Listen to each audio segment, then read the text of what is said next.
Yo, yo, yo, yo, what's up, all you burner stoners and potheads? This is Weedman 420 with the Weedman 420 Chronicles. How are all you vipers doing out there, Mrs. Weedman? Mr. Weedman. How the hell are you? Fantastic. I love it. Hey, all you vipers out there in the world, hopefully you're smoking some big fat doinks while you're listening to the show.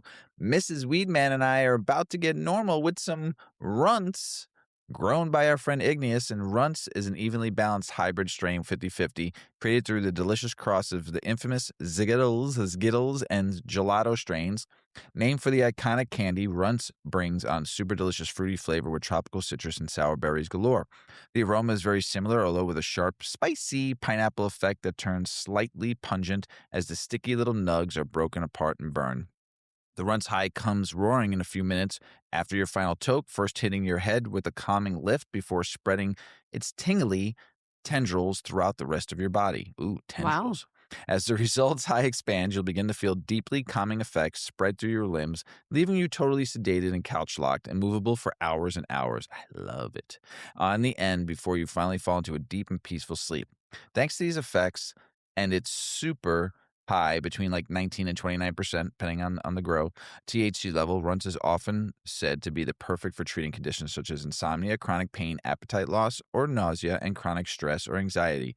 This bud has high, dense, grape-shaped olive green nugs with the orange hairs, dark purple undertones, and a coating of frosty, tiny purple tinted crystal trichomes.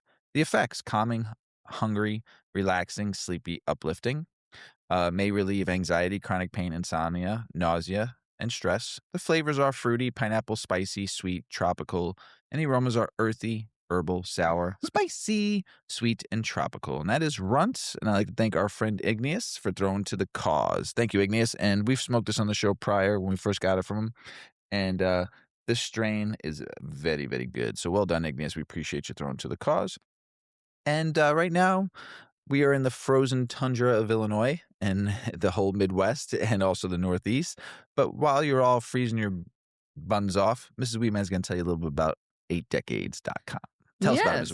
Weedman. You can head over to visit our website, 8decades.com. That is the word 8, EIGHT. And there you will find our 8 Decades brand. So we started the brand as a continuation of our advocacy, and we created smoking accessories that are just intended to be out and displayed rather than stashed away. Get away from stashing, get away from stigmas, and use high quality things to enjoy your cannabis with. So head on over and check us out. We've got storage jars, we've got grinders, steam rollers, rolling trays, multi-tools, ashtrays, really nice hemp clothing, and all sorts of other things. And you can also find Weedman 420 swag there, along with links to the podcast. So head on over to 8 Decades. If you sign up for our newsletter, you will get free shipping on your first order. Check it out. Thank you, Mrs. Weedman. And Sure, as we always Mr. say, Weedman. if you support 8decades.com, you support the show, and we can pay our producer, Shoddy. So we thank you for supporting 8decades.com. Also, trying to get to 1,000 followers on YouTube. Go ahead and go to YouTube and subscribe. We'd love you to do it and listen to a couple episodes. You can see Mrs. Weedman's eye face. Not ready at this moment because we're still doing our studio. Still not ready yet. Carpet's coming in on Friday, everybody, though. And also painting should be done by Thursday. So we're getting there. But yeah. So subscribe to our YouTube channel, and then go ahead and you can go to Buzzsprout also, or there's a link on our YouTube channel or one of the links, and anything that you listen to, any audio or video you listen to on us, there is a link to Buzzsprout where you can donate to the cause, and we appreciate that. So once again, so we can pay our producer, Shoddy, because she deserves it. She's a badass. So thank you all out there for all the support and the love, and it is fucking cold. Like really cold. Yeah. This is Tuesday, January 20th, but on Monday here in the state of Illinois, we had the frozen tundra hit, and it was, with the wind chill, it was, I would say, negative 25 degrees at one point with the wind chill. That is cold. Not as cold as 2015 when it was negative 45. Ugh. That was cold It with the wind was? chill. That Yeah, cold? in 2015, it got down to negative 45 in certain areas of the Midwest. Holy cow. And we were part of that. So they're calling this the polar vortex 2, I guess, this one. And this is lasting A A while. while. This cold is going to be for another like 10 days Ugh. before we might see like 20s or 20 like 30s. They're saying this is going to stick around for a little bit. So welcome to the Arctic of Illinois and the Midwest and the Northeast because they're getting whacked too. Down south, they're gonna Mhm. get snow. Yeah. Florida supposedly might get a little flurry. Northern Florida's Northern getting some Florida, snows. yeah. Cold. We were talking to Ma 420, and she was complaining that it was 30 degrees in the morning. I'm like, "Pff, that's a heat wave, Mom. That's 55 degrees warmer than Illinois right now, where we live." And she's like, bah, like we were bad. It was funny. So we were just busting chops about how cold Florida is. I'm like, get out of here. You don't know nothing about cold compared to what we're feeling right now. The only not even a person, animal that I know that likes going out in this cold right now is Yuki. Yeah, she's even shortening her time, She though. has been, but she She's like, still "Yeah, likes I'll going just out go there. walk around for a second and come right back in." Sunday night, though, she was basically, I let her out around 9 o'clock, and I'm like, where is this dog? This is before Monday, before the real cold hit. She was laying in the snow, Mhm. just laying there. Just waiting for And someone to I come knocked on play. the window. She didn't move. I knocked on the window. She didn't move. Usually when I knock on the window, she'll come running to the door. She did not get off that snow. She was in heaven, laying in there for about a good 20 minutes. And finally I was like, will you get your butt in here? I don't want to wait for you anymore. You are correct though. She has been shortening her time Yeah. outside. It is a little nipply out there. Even for her. Even for her. So stay warm out there, everybody. It can only go up from here, right? The That's temperature. right. I mean, hey, I sure hope it's not going down any lower. Could you imagine? So it's gonna be nuts. So stay warm out there, stay protected, wear extra gear, and just if you don't have to go outside, don't go. Stock your fridge up and enjoy the cold. Watch some movies, catch up on some fucking shows, right? It's a good time. Yeah. Get some good weed, watch some shows, catch up on some books, listen to the Weedman 420 Chronicles podcast, some of the older episodes. Just this is the time, January, February is the time to reset and refresh because you ain't going out in this shit. So just chill, take a break. It's all going to be okay, right? The sun That's is out right. at least. You can Yeah. get some vitamin D. Go stand in your window and let those sun rays hit you in the morning. You need vitamin D. This is the lowest point of the year for vitamin D, everybody. If you're not taking supplements, you get it from the sun. Or you can get it from eggs. Egg yolks are very high in vitamin D. We all need our vitamin D at this point. So stand in your window, let those sun rays hit you in the morning, let it hit your face, your body, and just make it feel good. Don't stand naked in the window like Mr. Weedman does to get his sun rays. Just just go out there, let it hit your face a little bit. Go for a walk, get fresh breath around your house or something. I'm telling you right now, you need vitamin D. So, right, Ms. Weedman? That's right. Yeah. Remember when you were a kid and you'd wake up in the morning, right? Get ready for school or whatever you did. But you wake up and get ready for school and you'd go and brush your teeth, right? If you didn't go, if you took, I had to take a shower at the night and like Yes, the night, same. right? So you'd wake up in the morning, no, you got stinky breath. And you wake up and you brush your teeth because your parents said, go brush your teeth before you have breakfast, which was weird. It should have been the opposite. You should go have breakfast first and then go brush your teeth. Right. Right? Right. Because now you're walking to school with some fucking chunks of fucking Fruit Loops in your tooth, or some egg or toast or waffle, Lego my Eggo kind of deal, So you wake up in the morning and you brush your teeth, all minty fresh, right? Then you pour a glass of orange juice, Ugh. and you take that first sip, and you're like, "Whoa!" It tastes like someone mixed some fucking citrus with some just crapola in your mouth. You're just like, what is this bitter regret I got going on right now in my mouth? You're just like, bleh. Bleh. And we've all been there. I don't know anybody that's never not happened to. I personally, like my brother and I would be like, oh, bleh. Right. And you'd be like, yeah, why am I drinking this? Yeah. Or Or you like go for the cereal. yeah. That first taste of cereal, you just taste toothpaste. Oh, it's gross. Yeah. There's actually a legit science reason for this weird flavor clash. And I always wanted to know why. And I never like looked it up or, researched it. Because when by the time you were a kid, after you're like in high school and you graduated, you weren't drinking orange juice anymore. Right. I wasn't anyway in the morning, I was looking for coffee, from a late night or something. So I never understood why, And then I found this article. I was like, "Oh, I gotta talk to Mrs. Weedman about this." So it's a weird flavor clash, and it's not just mint versus orange. It's a chemistry that's going on in your mouth. So here's what's going on.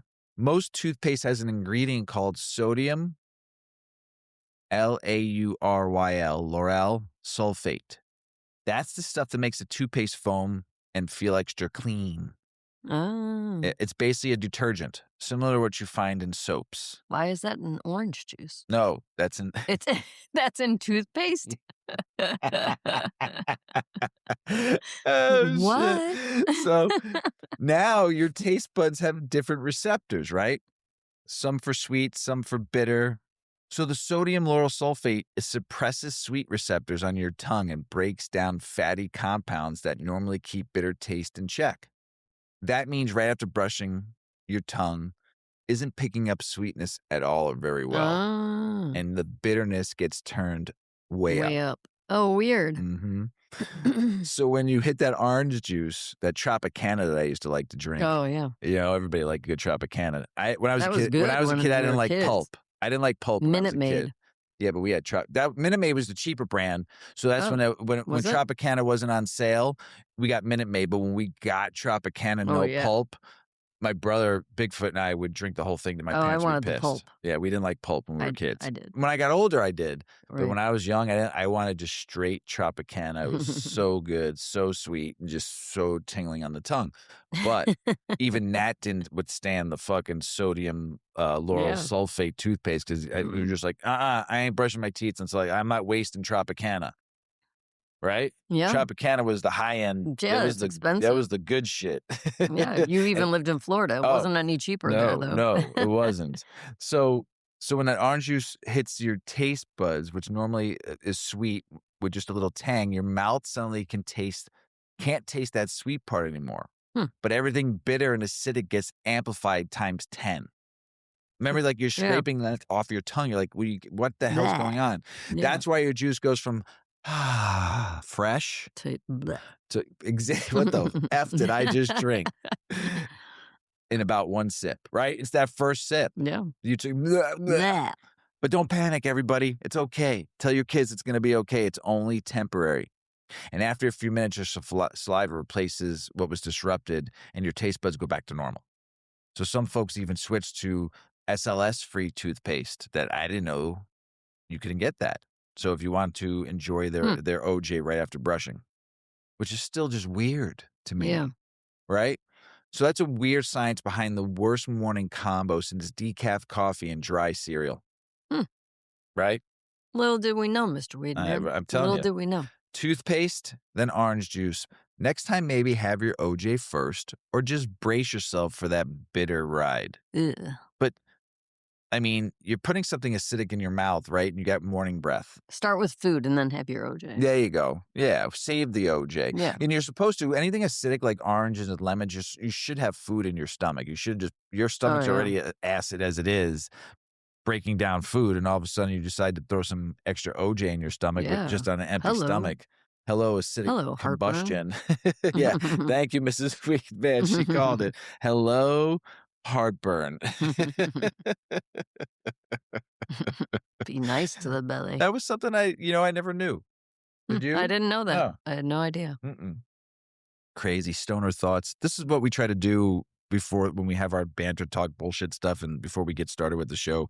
We've been doing this now for like a year, right? Like been putting like a fun little article or fun little talk just to get the show warmed up a little bit. And I always throw Mrs. Weedman a looper. Like I try to find, how hard it is to try to find Mrs. Weedman, to catch Miss Weedman off guard on stuff too at times. What the heck are you talking about? I just try to do when we do this new fun article talk kind of thing, I try to throw interesting facts and loopies to Right. see if I catch you off guard, to see if it's like, why does that happen? It's a learning. It's a stoner thought. Yeah. I guess I want to call it. It's like, what You kind? you got me. I did. Yeah. That was good. Trust me, I don't know everything. I don't know a lot of things. I'm a jack of all trades and a master of none. That's good though. I love that. So you ready to get the show started? I'm ready. Let's do this. How much cannabis is too much, right? All right, everybody. In this article from Forbes, how much cannabis is too much? UK researchers proposed safer use limits. We're digging into something that's not just like science and nerdy and stuff, but actually practical as fuck for anyone who lights up and wants to keep it smart and safe. This is what we've been teaching and preaching on this show for a very, very long time. Start low and go slow. Heavy's not always better. Keep it simple. Your endocannabinoid. I was just having this conversation with somebody today about the endocannabinoid system and about high percentage THC and why this cut is happening to so many people, which we'll go into more a little bit later. But I'm saying we're destroying our endocannabinoid system. We're destroying it. So here's the backdrop. A crew of researchers over in the United Kingdom. Yep, the same place they perfected tea, which Mrs. Weedman is drinking right now, and questionable weather, has dropped a study proposing clearer limits for cannabis use, sort of like how public health guides alcohol intake with standard drinks. But instead of drinks, this is about way more relevant to us. THC units. Say that again. THC units. How much of the psychoactive compound you're actually consuming. Now, check this, everybody. The researchers looked at both potency and quantity to come up with guidelines that works across flower, concentrates, edibles, whatever. They're basically saying if cannabis is going to be out there legally, we should have something like a standard dose so folks can think about their use the same way someone might think about a beer, a shot, or a glass of wine.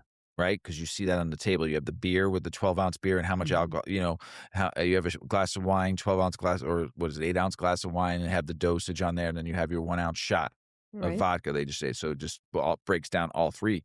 This is kind of neat, right? So they proposed that adults probably shouldn't go over 8 THC units per week. This is just their opinion. Okay. So, and that's roughly equal to 40 milligrams of THC, or about a Hmm. third of a gram of typical herbal cannabis. Think about it like this. If your daily routine were a balanced diet, those 8 units are like your servings, so you don't overshoot into the danger zone. Highway to Okay. the danger zone. My way to the danger zone. Mm. We're such nerds. Dork. Why 8 units? Because when researchers looked at big year-long study following cannabis users, the Canteen study, they found that above the mark, the risk of something called cannabis use disorder, which we just talked about a minute ago, CUD, shot up. CUD isn't just being a fan of that indica. It's when cannabis starts messing with your daily flow, cravings, losing control. It gets in the way of work, family life, kind of stuff. And here's the kicker.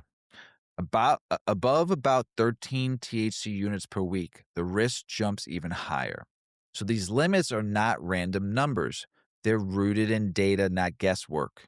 Hmm. That's the difference between educated chilling and, oh snap, maybe I should rethink my routine or my life. Depends on what's in your head at that point. Now the researchers are quick to remind everyone that only completely safe level of cannabis use is no use at all. And we're not going to argue with basic science there. But for people who aren't trying to quit or who use regularly, these new limits give a reference point. Sort of like, hey, I've had my standard drink. Maybe it's time for water and chill. What I like about this, and you know me, and you know Mrs. Weedman, we do a lot of research and a lot of studying and a lot of reading, is that it's not about fear-mongering or calling weed bad. It's about information, context, and real talk about risk. Some folks hear risk and they think that means doom. But in health and science, risk just means something you can measure and manage. This is exactly that kind of thing that helps everyone make informed choices, from casual users to heavy chronic veterans. And remember, THC isn't the only thing in cannabis that matters, but it's the main psychoactive driver. So thinking in THC units makes more sense than some vague idea that one joint, which can mean different strengths, totally depending on what you're rolling with.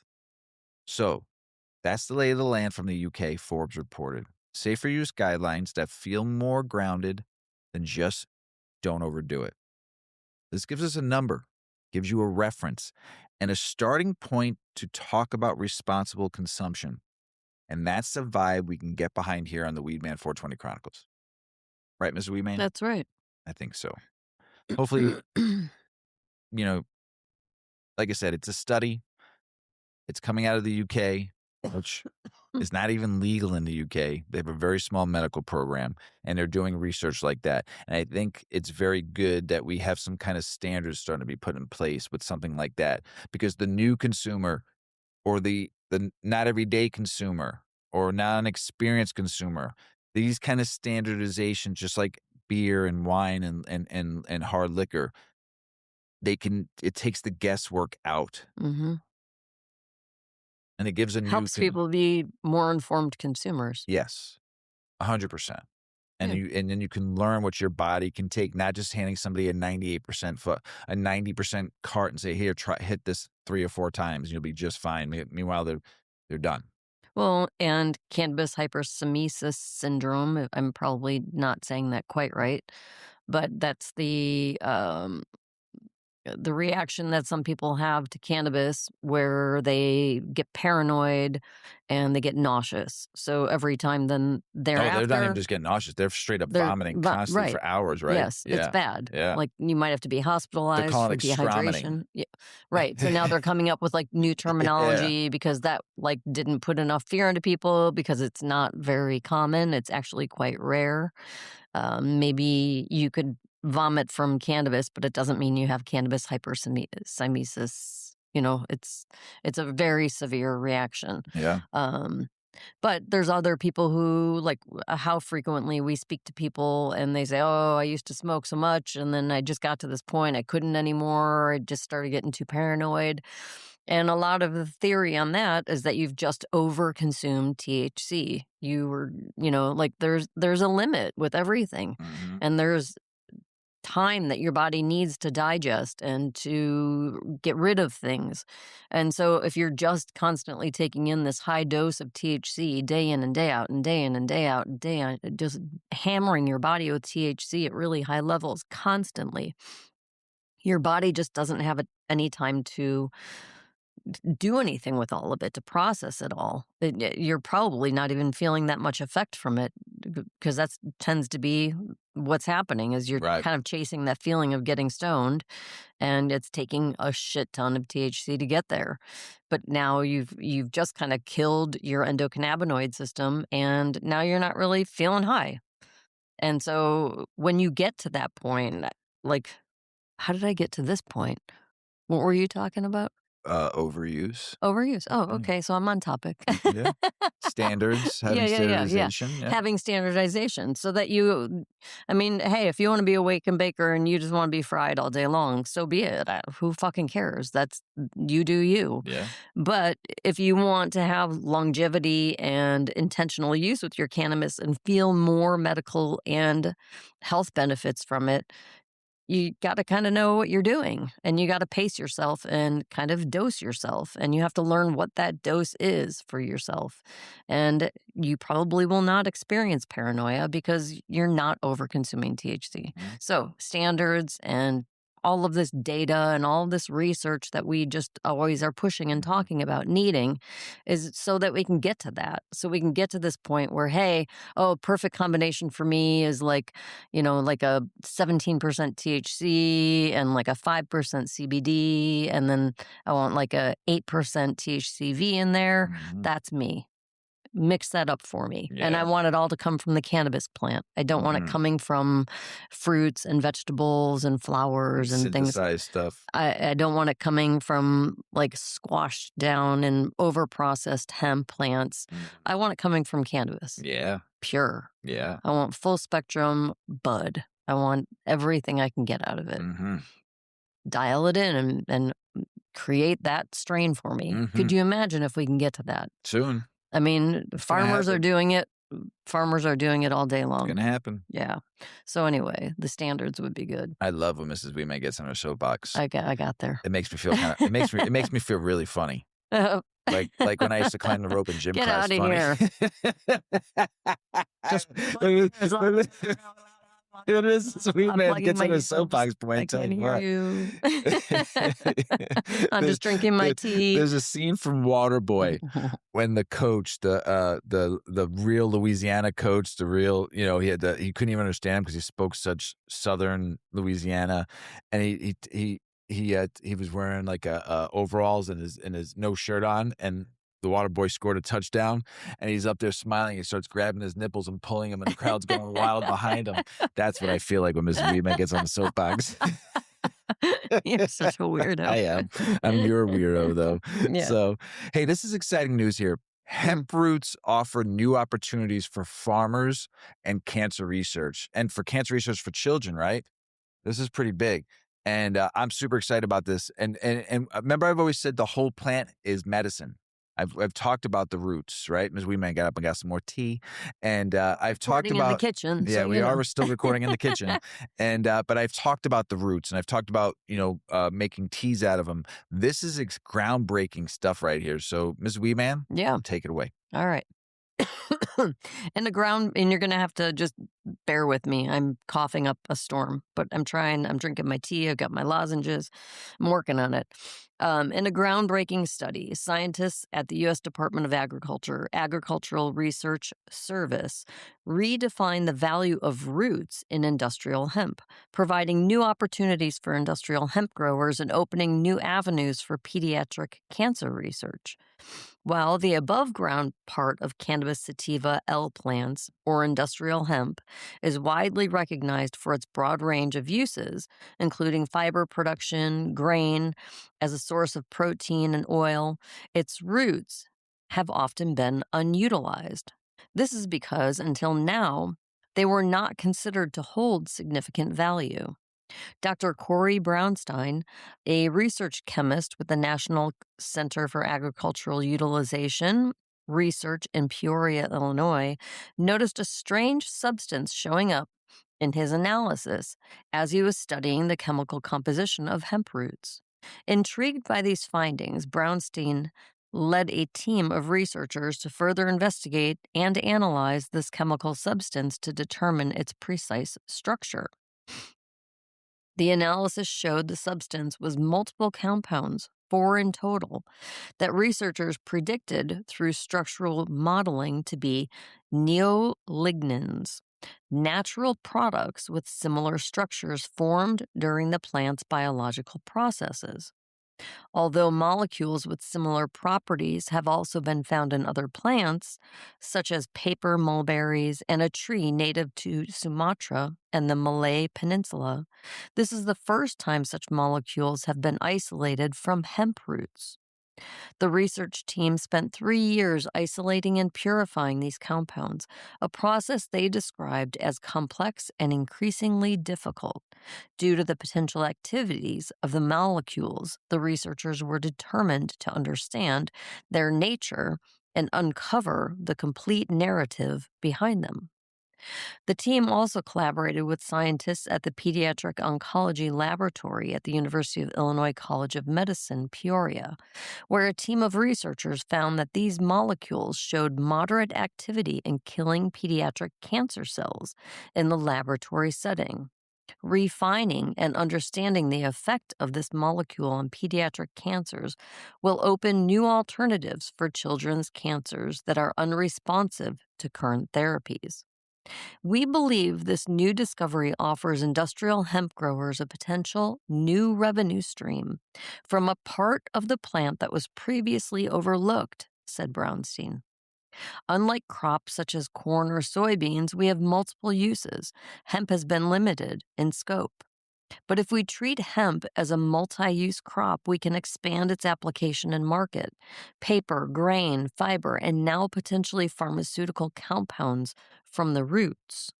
The discovery of these compounds adds value to this commodity. The findings published in the Journal of Cannabis Research marks the first time these specific neolignans have been isolated from hemp and linked to possessing cytotoxic effects on pediatric cancer cell lines. The team's next steps include scaling up compound extraction for larger, more controlled functional studies. They aim to explore a broad array of cancer cell lines to assess the therapeutic potential of these neolignans in greater depth. This is about opening new doors, Brownstein emphasized. We're expanding the possibilities for using the whole industrial hemp plant. By adding value to the roots, we're giving farmers more stability and more reason to invest in this emerging crop.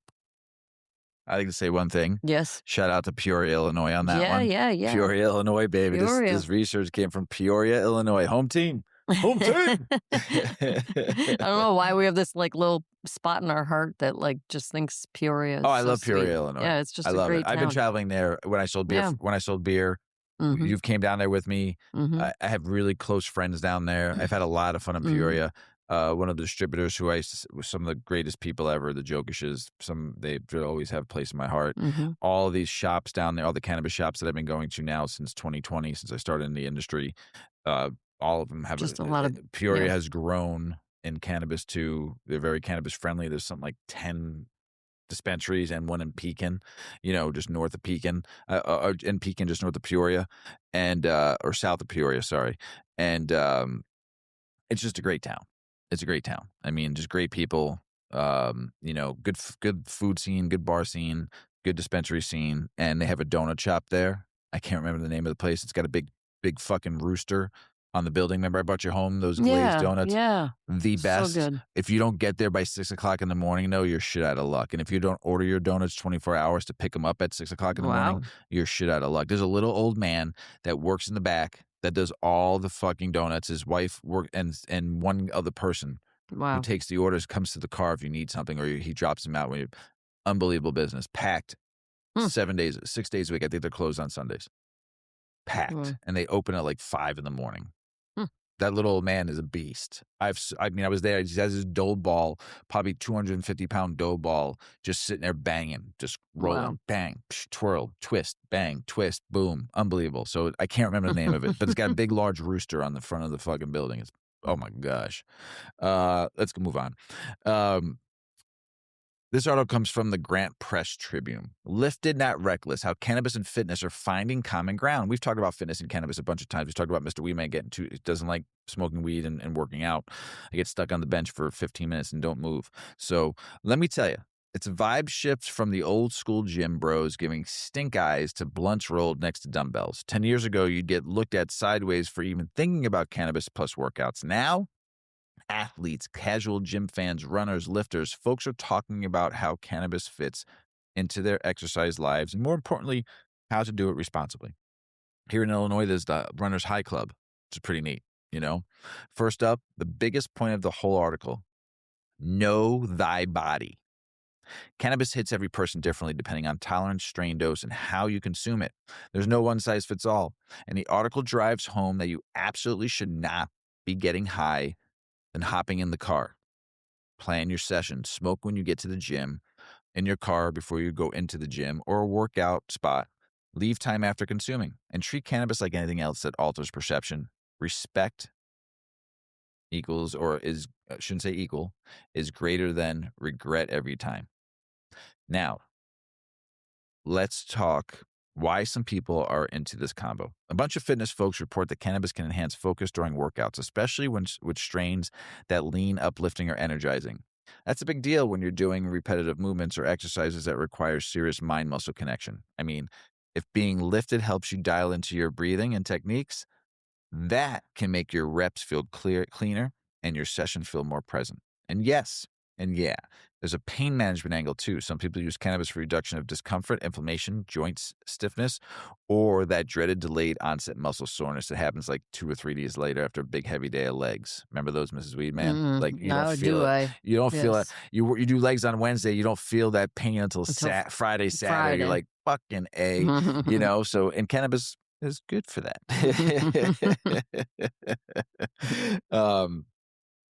Where did I leave off? That's a win-win for fitness world. Consistency is honestly half the battle of improving strength and endurance. Endurance athletes are on this conversation too. Runners, cyclists, hikers, folks who grind long distances are saying cannabis can quit mental fatigue and dial down internal chatter.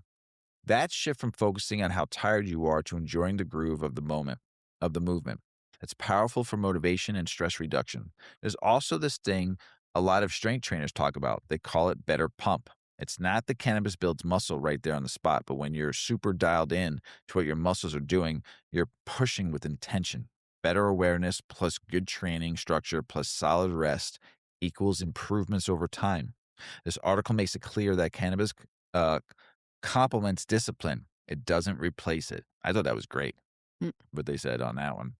But real talk, this article doesn't sugarcoat the downside. Cannabis isn't a traditional performance enhancer like creatine shake or a good protein, well-timed protein hit. If you overdo it, conditioning, balance, reaction time, all can take a hit. So too much can zap motivation or make your workout sloppy. That's where modulation and attention come in. Use it to support your training, not replace hard work or planning. One of the coolest parts, the old stigma is fading. People aren't whispering weed workouts like they did in the 90s.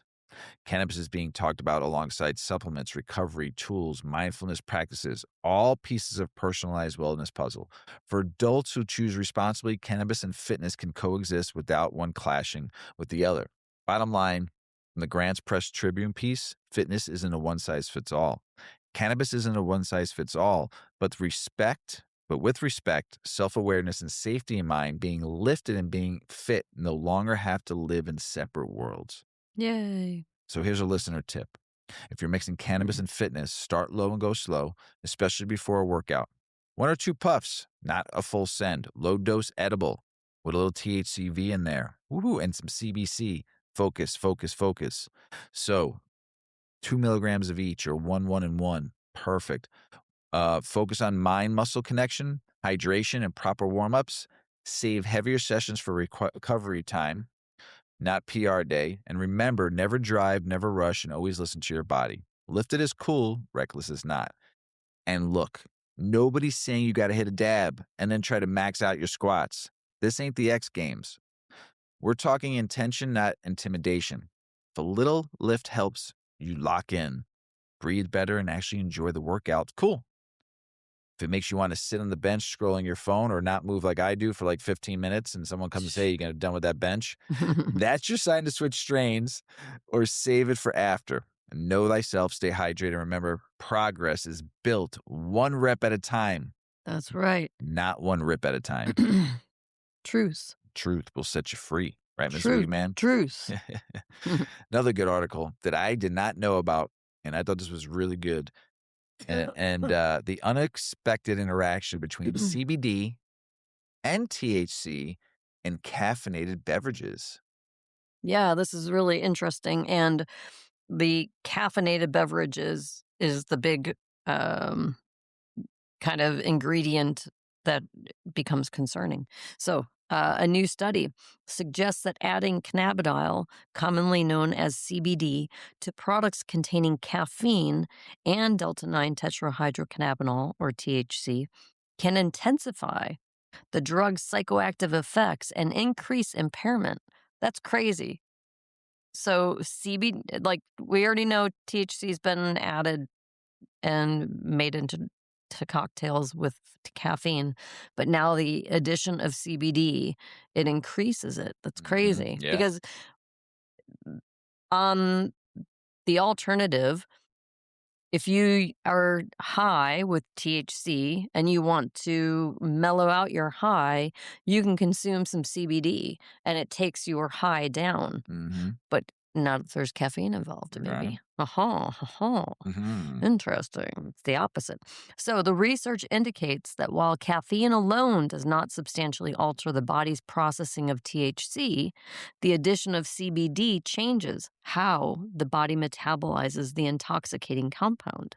These findings were published in the journal Neuropsychopharmacology.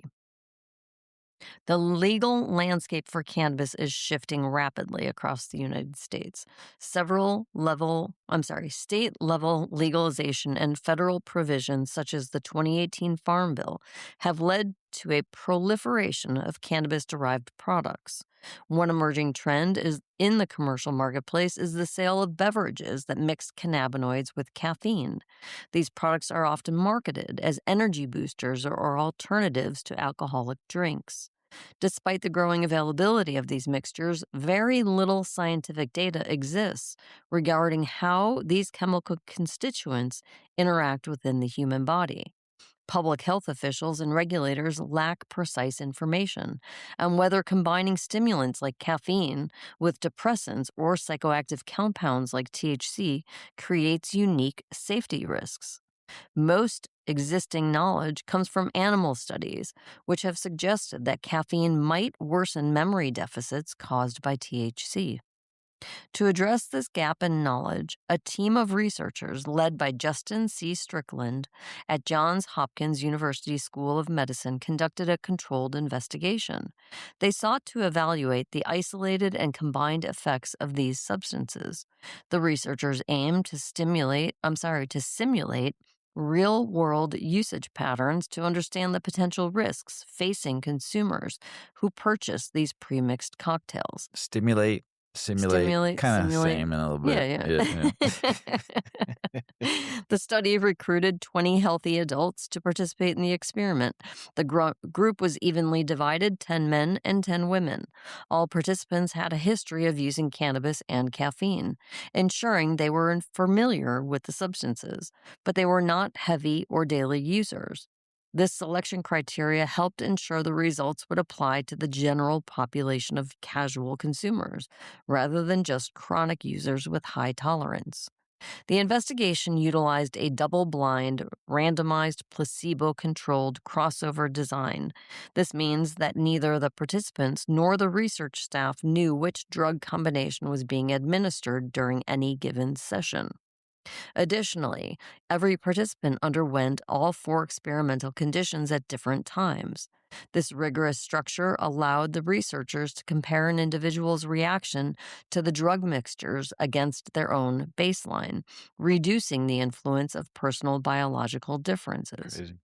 The 4 conditions included a placebo session, a session with only THC, a session with THC and caffeine, and a final session combining THC, caffeine, and CBD. The researchers chose to use a cumulative dosing schedule rather than a single large dose. Participants received 3 separate doses administered over a 2-hour period. This method was designed to model how a consumer might slowly drink a cannabis-infused beverage at a social event. The total dosages administered were 7.5 milligrams of THC, 180 milligrams of caffeine, and 105 milligrams of CBD. These amounts were selected to reflect the potency of products currently available on retail shelves. Throughout the sessions, the researchers collected a wide array of data. They measured subjective feelings, such as how high or anxious a participant felt. They also tracked physiological signs like heart rate and blood pressure. Performance impairment was another key metric. The researchers tested reaction time, memory, and balance. They also used a sophisticated driving stimulator Same to thing. assess whether I just got to make sure everyone's awake out there, to assess whether the participants could safely operate a vehicle. Finally, the team collected blood samples to analyze the pharmacokinetics of the drugs. Pharmacokinetics refers to how a drug is absorbed, distributed, metabolized, and excreted by the body. The results regarding the combination of just THC and caffeine were somewhat unexpected, given previous animal models. The researchers found that adding caffeine to THC did not substantially change the subjective experience of being high.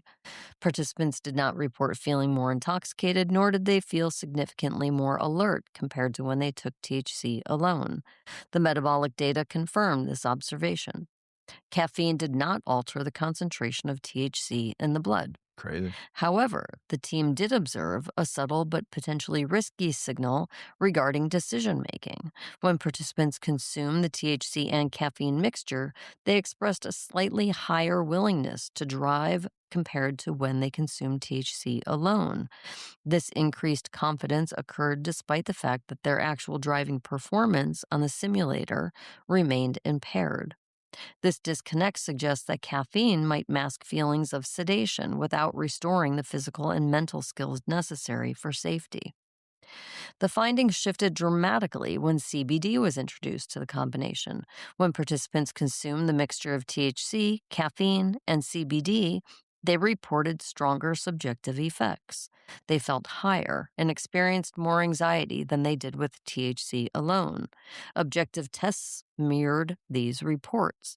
Performance on tasks measuring cognitive and motor skills degraded further in the triple combination condition. The blood analysis provided a biological mechanism for these intensified effects. The researchers discovered that the presence of CBD led to higher concentrations of THC in the blood plasma. Additionally, levels of 11-OH-THC were elevated. 11-OH-THC, I can't even say that, is a potent metabolite produced when the liver breaks down THC. It is known to be more psychoactive than THC itself and readily crosses the blood-brain barrier. This pharmacokinetic interaction suggests that CBD inhibits the enzymes in the gut or liver that usually break down THC. By slowing this breakdown process, CBD essentially increases the bioavailability of this psychoactive compound. Consequently, a consumer drinking a beverage with both CBD and THC might absorb a higher effective dose of THC than if they had consumed the THC product in isolation. The study has several implications for consumers and regulators. It challenges the common marketing narrative that CBD is a purely non intoxicating substance that can mellow out the effects of THC. In the context of oral consumption, CBD appears to act as a potentiator. Hmm. It makes the psychoactive experience stronger and potentially more disorienting. There are important caveats to consider when interpreting these results. The study focused on a specific ratio of cannabinoids and caffeine. It is possible that different formulations could produce different outcomes. The sample size of 20 people is relatively small, although the subject design strengthens the statistical validity. Furthermore, the study only examined oral administration. The metabolic interactions observed here might not occur if the product was inhaled, as smoking and vaping bypass the digestive system.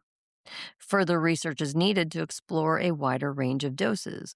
Understanding whether lower amounts of CBD still trigger this metabolic interaction is essential. The researchers also highlight the need to investigate other common additives found in these beverages, such as vitamins and taurine. And as the market for cannabis beverages expands, more granular data will be necessary to inform safety guidelines.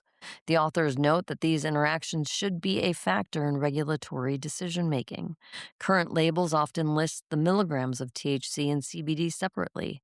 However, this study indicates that the numbers do not tell the whole story.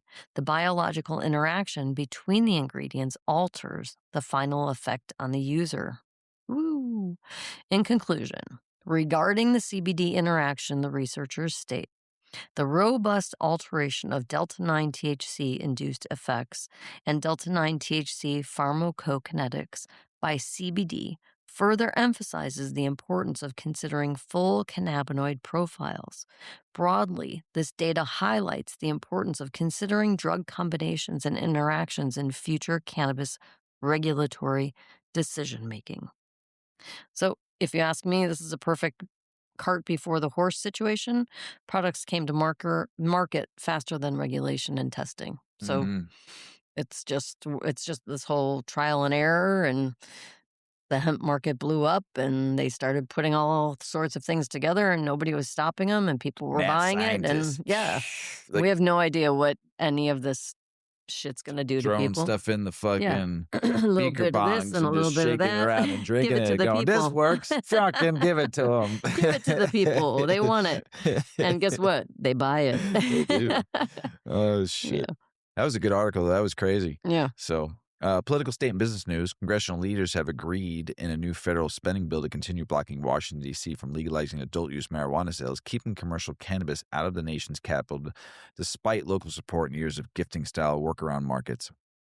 The deal also wants DC officials about approving dispensaries near schools and sticks with the long standing rider that overrides DC's legalization efforts. Advocates and lawmakers are eyeing big cannabis reform in 2026, with momentum building in states like Florida, Hawaii, New Hampshire, and Pennsylvania, where legalization efforts, either ballot initiatives or legislative bills, are in motion. Federal moves like potential rescheduling could embolden local action, though opposition campaigns and legal hurdles remain part of the picture. Nebraska lawmakers introduced a bill to make the state's medical marijuana commission an elected position, giving voters direct say over cannabis regulators instead of governor appointees. Good. The proposal comes amid, especially that governor and that lieutenant governor. You don't want them fucking putting anybody in there. The proposal comes amid ongoing frustration that the current commission hasn't fully implemented the medical program Nebraskans approved at the ballot box. If passed, commissioners would run statewide starting in 2028. Texas medical marijuana program is growing fast, with more patients signing up as new dispensary licenses are being issued under the expanded compassionate use program. Increased awareness and additional businesses joining the market are helping Texans access low THC medical cannabis. Though doctors' participation still lags, this expansion is pushing the state closer to broader patient access and improved regional coverage. Mississippi medical cannabis program saw solid growth in 2025, with tax revenue of about up about $500,000 year over year, and total retail sales at $139 million. Don't forget they're only medical. Active patients jumped to 66,041, roughly from 49,626 in 2024. While chronic pain and PTSD remain top qualifying conditions, flower stays the most affordable option, and the program expansion shows stronger patient participation and nationwide demand. Missouri legal market crushed another record in 2025, finishing the year with about $1.52 billion in total sales, fueled by a strong $132.6 million December. Adult use dominated roughly $1.34 billion, while medical sales stayed steady. The market average daily sales topped $4 million, showing sustained demand as Missouri cannabis industry continues to grow year after year. Montana's legal adult use cannabis market has topped $1 billion in total sales since launching on January 1st, 2022. $1 billion. Way to go, Montana. Yeah. With 90% of 2025's 327 million annual sales coming from adult use and nearly 60 million in tax revenue collected. That's good. That's fucking awesome. Good for you, Montana. Meanwhile, medical purchases have sharply declined, shifting the market towards recreational demand as dispensary sales continue steady growth. Don't ever forget about medical, everybody. It's what got you to the dance. Nearly 3 in 5 Indiana residents now support legalizing cannabis for medical and adult use as lawmakers prepare reform bills for the 2026 session, reflecting widening public support in a traditionally prohibition-minded state. The poll underscores growing pressure on the legislature to move on legalization, even as full reform efforts are just beginning to take shape. Representative Bob Morgan in Illinois introduced House Bill 4306, a fresh cannabis reform proposal in Illinois that tweaks the Cannabis Regulation and Tax Act, adds new definitions, update license rules, expands dispensaries' drive-through and pickup options for patients and caregivers, and adjusts investigations, taxes, fees, and permit provisions. How about making sure that all dispensaries in the state can sell medical? You should put that in there too. Signaling another attempt at moving statewide cannabis reform forward. Federal health official shared a new study data showing teen marijuana use increased with broader state legalization, and teens actually report it's harder to access cannabis while perceiving more risk and rising disapproval. This runs contrary to opponents' longtime fears that legal markets would flood the youth with weed. License regulation and age checks seem to be working. Now over to you, Mrs. Weedman. I'm passing that J. Yep. I've got more political, state, and business news. Vermont's medical cannabis patient count is climbing again, with the registry seeing roughly 90% increase in patients and a big jump in caregivers as demand grows for therapeutic weed across the state. While supply challenges and strain availability remain issues for some, the program's expansion shows more Vermonters turning to cannabis for health needs. California's legal weed was once touted as the golden goose, but now tax revenue has plummeted about 80%. Legal sales are less than 40% of total cannabis commerce, and heavy regulations are squeezing growers and retailers so hard some are teetering on closure. Critics say red tape has crushed the industry's promise. Animal Face has emerged as the top selling cannabis strain on the East Coast in 2025, topping sales data across 14 markets from Maine to Florida. This indica leaning cross of Animal Mints and Fire OG outpaced classics like Khalifa Kush and GMO, while West Coast favorites like Blue Dream didn't even crack the East Coast top 10, showing regional tastes still vary big time. Joe Rogan sounded genuinely surprised when Senator Rand Paul told him that some marijuana businesses and the alcohol industry actually teamed up to support a federal ban on most hemp derived THC products. Huh, go figure. Paul's remarks came during a recent Joe Rogan Experience interview as he discussed the contentious hemp THC ban included in a federal spending bill. That doesn't surprise me. Does it surprise you at all, Mr. Weedman? Not at all. Wine and Spirits Wholesalers of America backed Republican James Baird's bill, H.R. 7024, to extend the federal hemp production compliance deadline from 1 year to 3, giving Congress and states more time to craft a responsible regulatory framework for intoxicating hemp products. WSWA warns that rushing could push consumers into unregulated markets, and he says smart oversight beats chaos. Nice. Oklahoma Rep. Andy Fugate, Fugate? I forget, filed House Bill 3018 to fix a quirk in the state's DUI law that could penalize legal medical marijuana patients just because THC lingers in the blood long after actual impairment.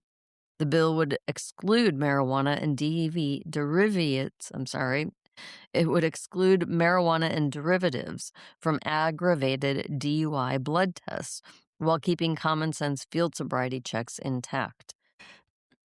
Tennessee legislators filed Bill SB 1603 to have the Tennessee Advisory Commission on Intergovernmental Relations study whether the state is ready for a medical marijuana program by evaluating how state and local agencies could implement and manage it.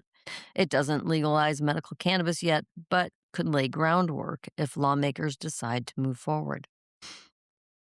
A Virginia lawmaker filed a bill to finally legalize and regulate recreational marijuana sales and raise the adult possession limit from 1 to 2.5 ounces. The proposal reflects ongoing efforts to move beyond home-grow possession only and build a licensed retail cannabis marketplace in the Commonwealth. That's a big step toward converting Virginia's long, elusive legal weed market into reality. Georgia lawmakers say recreational marijuana legalization isn't coming in 2026, even as federal rescheduling talks heat up. Instead, they're focusing on tightening hemp and medical cannabis regulations, oversight of potent unregulated products, and expanding qualifying conditions for the existing low THC medical program. Lawmakers emphasize marijuana remains illegal under state law unless separate legalization action passes. Jeez. The Senate just approved a federal spending bill headed to President Trump's desk that extends longstanding protections preventing the DOJ from interfering in state medical marijuana programs, but leaves out a House proposal to block cannabis rescheduling.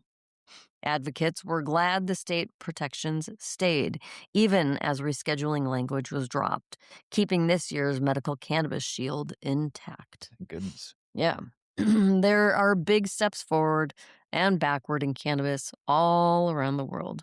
Let's hope 2026 brings some order and direction for a positive path forward. Back over to you, Mr. Weedman. Thanks, Ms. Weedman.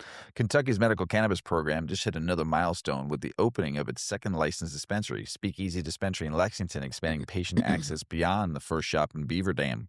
Governor Andy Bashar noted dispensaries, cultivators, processors, and compliance labs are now operational, meaning the state's medical marketplace is coming alive, giving more registered patients real access to their medicine. Support for adult use marijuana legalization in Florida has cooled below 60%. Threshold needed to pass a constitutional amendment. Not again. As Governor Ron DeSantis' administration wages what critics call a political war to thwart the 2026 ballot campaign and audit petition signatures. Despite Smart and Safe Florida's push, recent polling shows voter support dipping amid the ongoing legal fight. 2024 was the year to do it, Florida. They're putting more money behind it and trying to stop it every single way. That was the year you missed it. And I'm hoping and praying 2026 it gets on the ballot. And this time you get another 3 to 7% to come out and make sure it passes. But it's looking grim right now. FL, let's go. No fucks, Florida. Let's go.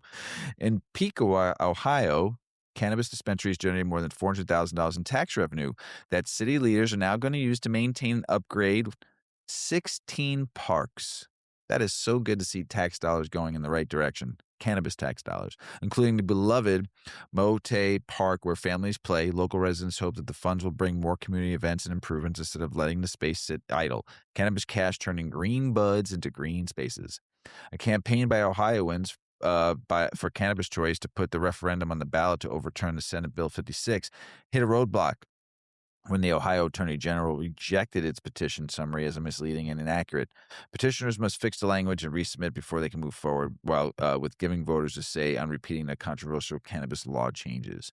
A bipartisan group of U.S. senators filed a bill to delay the federal ban on hemp-derived THC products for 2 more years, aiming to give industry stakeholders time to negotiate regulatory approach instead of prohibition. The delay effort affects growing pushback against the looming ban and interest in creating workable safety and oversight frameworks. Delaware lawmakers introduced a bill that will let terminally ill medical marijuana patients use their medicine inside healthcare facilities as long as they hold a valid state registry card. The measure, backed by Representative Pinkney and colleagues, would require hospitals and similar facilities to promote on-site cannabis use, updating practices to support better comfort and care for seriously ill patients. That's great. West Virginia has collected $34 million from medical cannabis taxes we talked about some time ago, fees and interest, but hasn't spent a dime on research, treatment, or law enforcement training as state law intended. The Treasurer's Office says the fund sits in limbo due to marijuana Federal One status, with no clear timeline for spending plan despite lawmakers' calls for action. That's some crap right there, I tell you what. Give that money to the people. Missouri Cannabis Regulation updated their guidance on whether medical marijuana patients can also buy cannabis as adult consumers after confusion and complaints that old rule was unconstitutional. Regulators now say state law isn't clear and patients must still stay within the 6 ounce per 30-day limit and can't combine medical and adult purchases exceeded it, leaving buyers and dispensaries to interpret it themselves. Michigan's legal weed world is hitting a rough patch. 2025 marked the first annual sales decline since adult use launched, with about 3.7 billion sold. I don't feel bad. 3.7 billion is a lot of money. Down from 2024. Prices have plunged as supply swamps the market, forcing closures and layoffs while active licenses drop.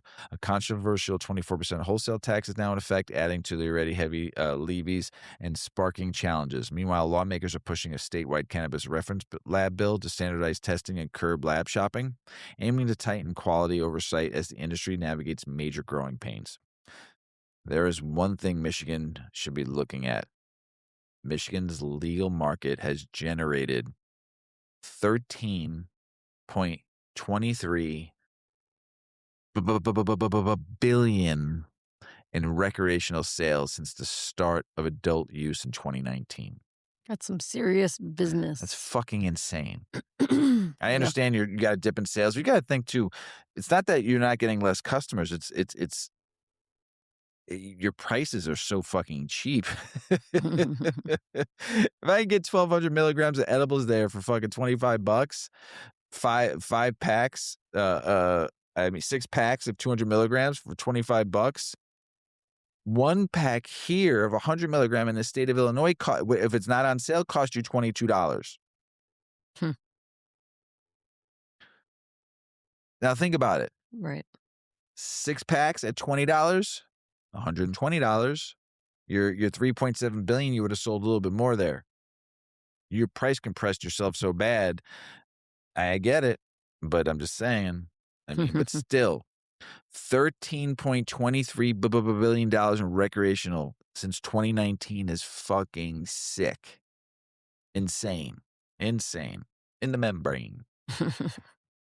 Money, right, Mrs. Weedman? That's it. Jeez. 2026, right? The year of the great cannabis battles. 2026 is going to be shaping up to be the battleground for the cannabis plant in the United States of America. And this is a good article written by Reginald Reefer. Yep, here we Tell us go. about it. Since 2012, when Colorado and Washington became the first states to legalize recreational cannabis, the trajectory seemed clear. Forward. State after state, the dominoes fell. Public support grew. The industry flourished. Medical patients found relief. Tax revenues poured in. And the sky didn't fall. It felt inevitable that cannabis prohibition's days were numbered. But something changed about 2 years ago. The rhetoric shifted. The narratives evolved. The opposition, which had seemed resigned to defeat, suddenly found new energy, new funding, and new strategies. And now, as we enter 2026, we're facing what can only be described as an existential threat to cannabis legalization. Multiple states are considering rolling back their legal markets entirely. Federal rescheduling turned out to be a corporate giveaway rather than real reform. Hemp bans are crushing a thriving industry. The propaganda machine is working overtime with scromiting. Have you heard that one yet? We just talked about cannabis hypersemesis syndrome. Well, apparently that wasn't scaring people enough. It was too clinical, it was too medical sounding, too easy to research. And people would then find out that it was actually quite rare. So now they've created a scary new term and they've flooded the media with stories about it. They trigger public panic and watch as people question whether cannabis is really safe like they thought it was. It's the same strategy that they have used for decades, just with new packaging. Big pharma tactics, people. So, this is not business as usual. This is a coordinated, well funded assault on cannabis freedom. As Kyle Yeager wrote in a recent Marijuana Moment op ed, legal marijuana access faces an existential threat in 2026, and we must fight back. He's absolutely right. This is the year we either defend the gains we've made or we watch them erode under a renewed prohibitionist offensive backed by pharmaceutical money, law enforcement lobbying, and political opportunism. 2026 is the year of the great cannabis battles, and we need every advocate, every patient, every consumer, and every rational human being to show up and fight. How did we get here? Well, let me be clear about what's happening. This isn't organic grassroots concern about public health. This is a calculated, multi-pronged strategy to roll back legalization by any means necessary.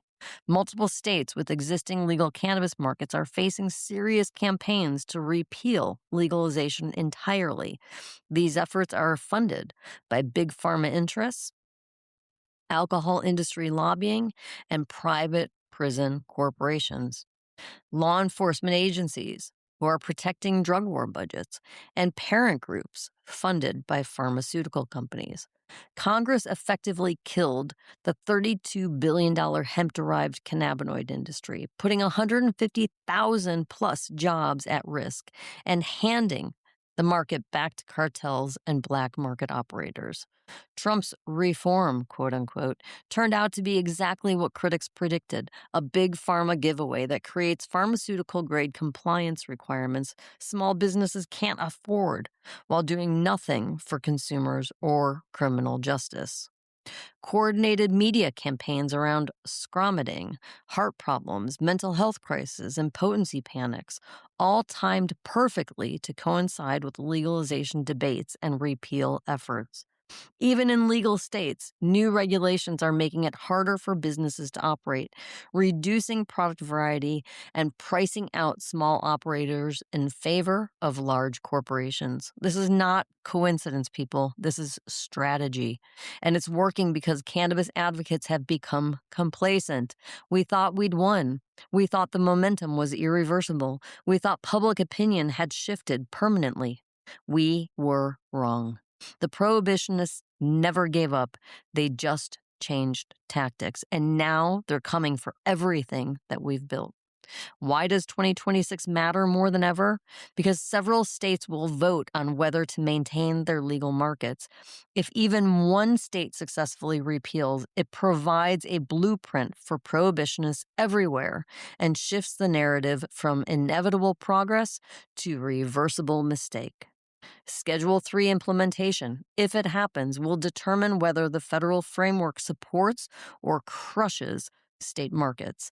Hemp bans take effect. Enforcement priorities shift.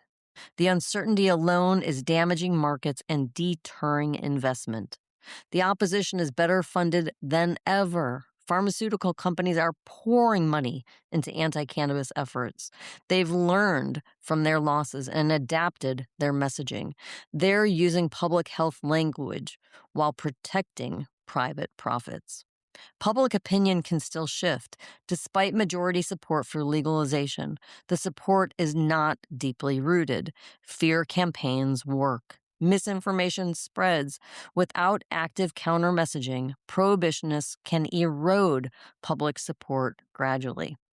The legal cannabis industry is vulnerable. Banking restrictions, tax burdens like the 280E, and regulatory compliance costs have left many businesses on shaky ground. A coordinated attack during this vulnerable period could collapse markets. This is the inflection point. We either defend legalization aggressively in 2026, or we watch the rollback accelerate in 2027, 2028, and beyond. So, what do? How do we fight back against well funded opposition, coordinated propaganda, and political hostility? We get loud, we get smart, and we update our talking points for 2026. Here's your playbook for defending cannabis freedom this year. Core Principle 1: Adult access is about freedom.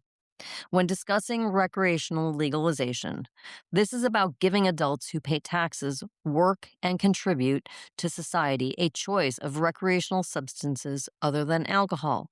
We're talking about adult freedoms. Counter their protect the children rhetoric. We protect kids the same way we do with alcohol. Age verification, penalties for sales to minors, and honest education. Legal regulated markets actually reduce youth access. Boom. Core Principle 2: Cannabis is safer than alcohol. When they claim cannabis is dangerous, cannabis is safer than alcohol by every measurable metric. Professor David Nutt conducted comprehensive research creating an index of drug dangers and societal impacts. Alcohol ranks as the most harmful substance, or one of them, while cannabis ranks far lower. Boom. Core Principle number 3: Legalization creates safety through regulation. When they talk about black markets and crime, well, that's just not what this is about. Legal cannabis creates jobs, it generates tax revenue, and makes products safer through testing and regulation. Under prohibition, that revenue goes to cartels and criminals. Hello? Under legalization, it funds schools, roads, and public health programs. We have legal cannabis in multiple states for over a decade now. We have data. Society hasn't collapsed.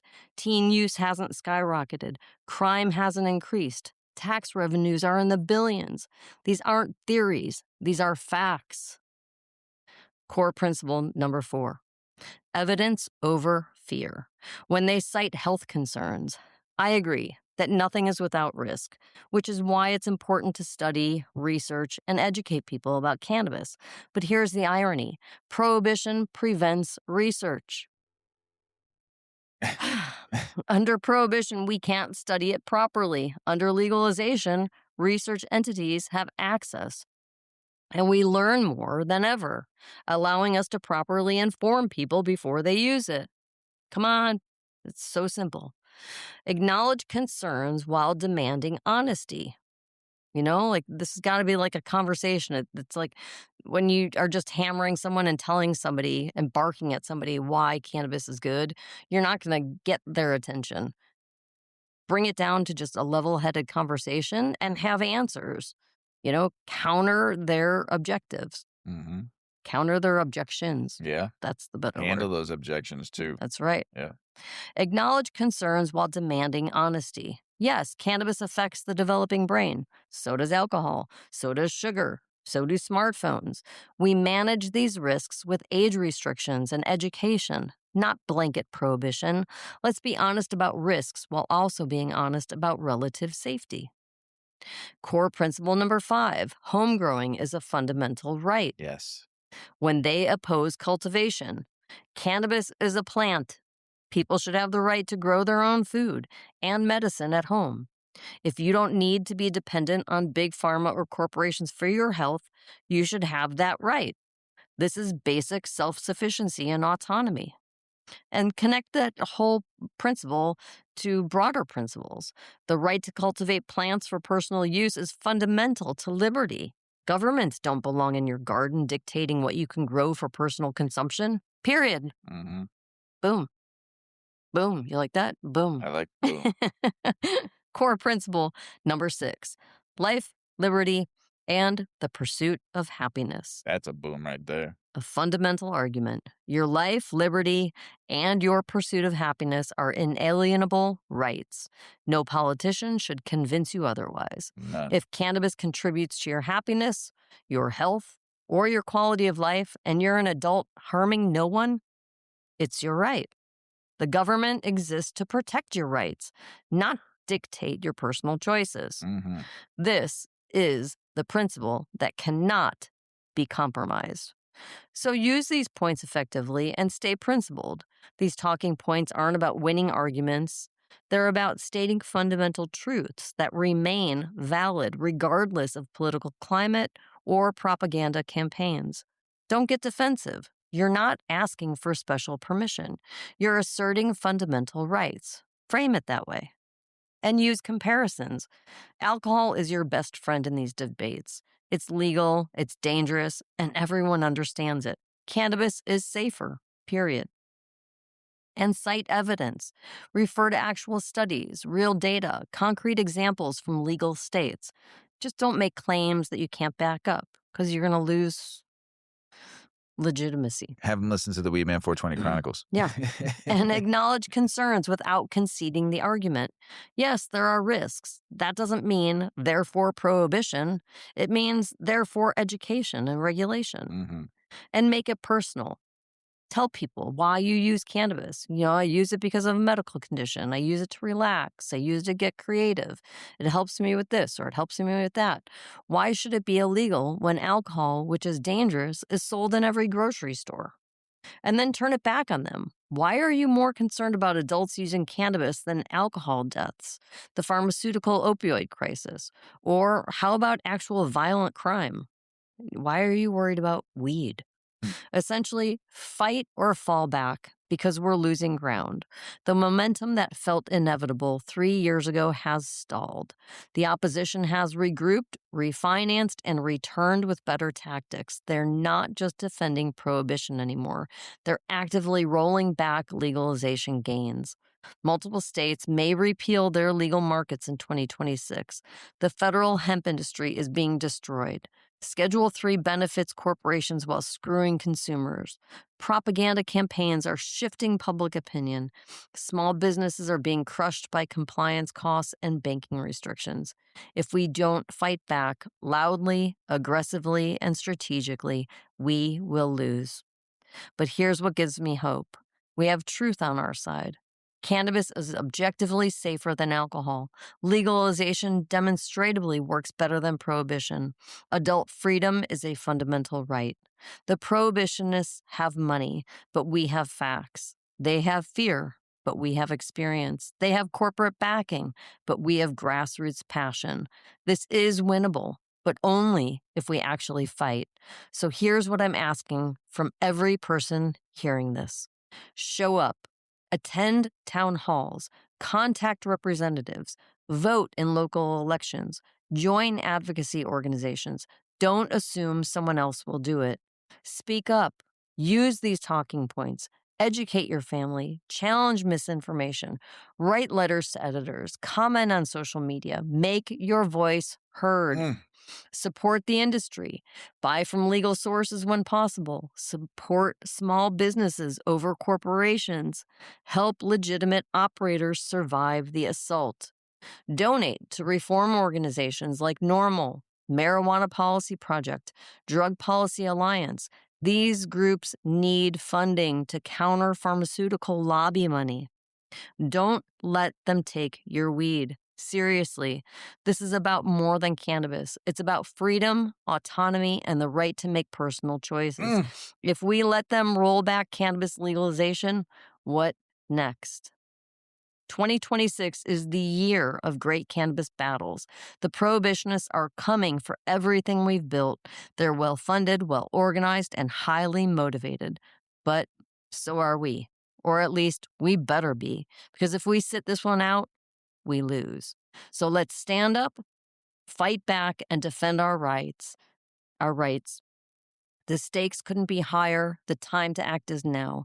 Get out on the battlefield, cannabis family.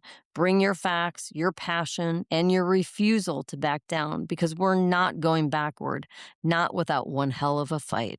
Mm. Oh, Mrs. Weedman, you read that to the T right there. Oh, I got the chills. Whoa. Oh, Except for when I stuttered on that That- word, like in that cares? very You read important that moment. to the T. It was amazing. Oh, Reginald Reefer, writing. phenomenal. Like to the T of everything in that article was absolutely. I hope you should. If you know people that don't listen to weed podcasts, there's 1,600 of them out there. Let them listen to that. There's your argument right there. Re-listen to that one part Mrs. Weedman talks about, that whole article. I'm telling you right now, we'll list it too as a reference. We always do with all the articles we read, but look at that one and drill it in your fucking brain. Like, this is a fight. I see it every day. The Weedman costume's gonna have to come back out again. You might. And I'm gonna have to go dun dun dun on my little red scooter and holding up, not legalize it anymore. Free Keep it free. the plant. Free the plant. That's right. Mr. Weedman 420 is gonna have to come out again. Dun dun dun. It's been a minute. Has been. Might have to go to the Bean and hold the sign up again and start going around the city again, handing out edibles and a little golf cart and a little scooter again. And come on now, let's go, peeps. This is a fight. No one said this wasn't going to be golf easy. Cart. You were not in a golf cart. No, I was in a little red scooter, but a golf cart would be great. All painted in green with my logo and your logo on there, and you and your fuck the DA outfit. Oh hell yeah, we might have to do this again, Ms. Weedman. Coming out of retirement. A new poll this is international news, everybody. New poll finds that even 7 years after Canada legalized cannabis, British Columbians and Quebecians are less likely than other provinces to buy all their weed from licensed retailers, while 65% of Canadians support legalization. In BC, only 42% and 41% of users report buying all cannabis legally, showing older consumers still cling to pre-legalization sources and to traditional market habits. The International Cannabis Business Conference, the ICBC, is heading back to Belgium, April 13th to the 15th, 2026, bringing Europe's largest, longest-running cannabis B2B event in an iconic Estrel Berlin hotel. With Germany pushing continental policy modernizations and growing legal markets, ICBC promises timely presentations, expert panels, and global industry networking for brands, investors, and operators shaping the future of international cannabis commerce. Guam officials and industry stakeholders are hosting a cannabis industry summit to map out how finally to get the territory's legal market off the ground, tackling persistent bureaucratic delays, testing lab bottlenecks and regulatory headaches, and have stalled businesses' licensings and sales despite adult use legalization years ago. The summit aims to bring clarity and momentum to growers, regulators, and would-be retailers alike. Just get your shit together. Dutch customs at Amsterdam Schiphol Airport intercepted 3,200 kilograms of THC-laced wine gums and honey shipped from U.S. flagged by sniffer dogs during cargo checks. The THC-infused sweets and honey bound for European markets were seized under Dutch drug laws, then turned over to customs and intelligence teams to destruction amid safety concerns about accidental ingestion. Cannabis Africa reports that South Africa regulatory gray zone has spawned an unregulated boom of private cannabis clubs and dispensary-style spots with at least 2,000 operating under the radar. Most don't follow true membership models and functions like quasi-dispensaries, driving because national cannabis laws still lack clear commercial frameworks, turning the market into something resembling the Wild West rather than the regulated industry. Jersey, not the place I was born, the country, Jersey lawmakers are gearing up to vote on decriminalizing small amounts of cannabis, shifting the convo from courts to public health. Supports say criminalizing users just wreck lives, especially when medical cannabis is already legal for some. Health officials want regulation out in the open, while doctors warn legalization elsewhere brought spikes in kid poisonings and mental health risk. Big vote hits February 3rd. After Germany's 2024 legalization of home cannabis cultivation, about 10% of adults report having grown weed at home, and most people view legalization positively. Supports for reform are tied more to personal experience and expectations than fear, though some worry it could cost overall use. Those with cultivation experience showed the highest support and optimisms about outcomes. And that is international news, everybody. And we're going to finish it off with Mrs. Weedman talking a little bit about more than a third of hip-hop music videos feature cannabis marijuana, and this was a government-funded study. That's an important thing to know about, right? Good thing to spend the money on. Government-funded study. Okay, great. Okay. I need to take another hit. There you go for that one. Yeah. More than a third of popular U.S. hip hop and rap music videos referenced marijuana in 2024, according to a new study that was government supported. Artists like Snoop Dogg and Dr. Dre have helped drive that trend by promoting a chilled lifestyle, the researchers said.